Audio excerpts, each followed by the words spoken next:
I am with Julie Fei-Fan Balzer, and she is a doodle queen with Sakura. Thanks for being with us. And we have a card here with a paisley. We're going to doodle a paisley. Yes, this is a simple and easy technique to do. The thing about doodling is that it looks complicated, but it's really easy. So I'm just going to take a black pen, and you want a pen that's very highly pigmented, and you're just going to draw a teardrop shape with a little loop. Okay, notice how she didn't use any pencil yet. I did not, and you'll also see that my lines don't match, and that's totally fine. The thing about doodling is you can be totally messy, and I'm going to draw a second one inside. Okay? Using pens and markers in our scrapbooks is fun, and this is supposed to be fun. It is. It's a fun, and it's an inexpensive way to make your own embellishments for whatever you'd like. And now you can see I'm just drawing a large scallop on the outside of this paisley. You can do any motif that you want at all, and if you're looking for ideas or confused about ideas, I find that children's coloring books are a great source for all sorts of doodles. And let's face it, I doodled on about every notebook in high school and junior high. Oh yeah, we're all pros at this, really. Me too. Yeah. And you can see again, I'm messy. I'm all over the place. My lines are not neat. I'm drawing circles. They're not really circles. They're kind of elliptical something. Some sort of sphere. Some sort of sphere. This is very, very easy. So you just take your time and do as much as you want. Now you have one already done. I do. Okay, let's lay it on top. So here's one that I've already done. Okay, that's a really cool doodle. It is a really cool doodle. And no two doodles are alike, so you'll just play and have fun. Now, I'm using a 3D pen to do this, as I'm just coloring in, harking back again to coloring books. Right. You're just going to enjoy yourself and put it on. Notice how the pigment ink is not bleeding, the black ink. Yes, that's very important that you want a waterproof pen that's not going to bleed when you add in your color layer. And this is sort of an embossed look. It's almost making it shiny. Oh, yeah. It's a 3D embossed look with this pen. Okay. Yeah, I love the 3D look, and people often actually ask me if I've embossed it, because once it's dry and you look at it from an angle, it really does have some dimension to it.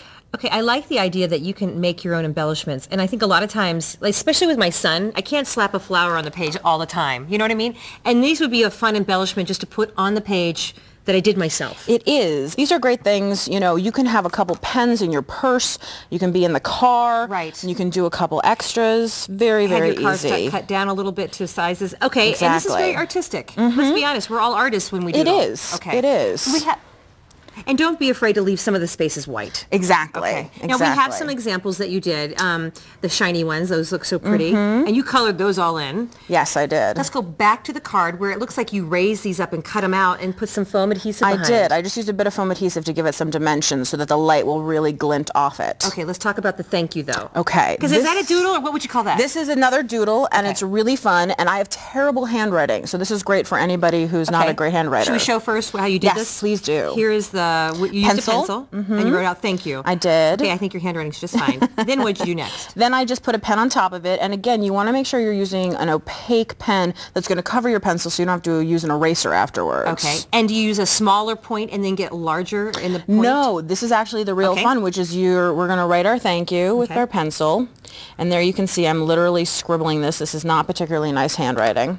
And then I'm going to take my pen and I'm just going over the lines that I've already drawn. See, I thought you were going to use the pigment pen, but you're actually using the one with the 3D Yeah, because it's a nice thick pen, and I'm just going to do the thank for now. And then to make it wider, all I'm doing, and I don't have to be an artist at all, is I just literally am widening that up by drawing a little extra around it. You might have done this in your, notebook in high school, Mrs. So-and-so or whatever you were writing. And then once that's done and you can see it's nice and fat, you're going to do the frame. Okay. Now, there are many kinds of frames you're going to do. Ours is just we're going to do a bracket, and then we're going to do another side bracket. Because brackets are hot. Brackets are very hot. And then another bracket, and then you can just put the point on right there. And then I just draw a line on the inside. Oh, okay.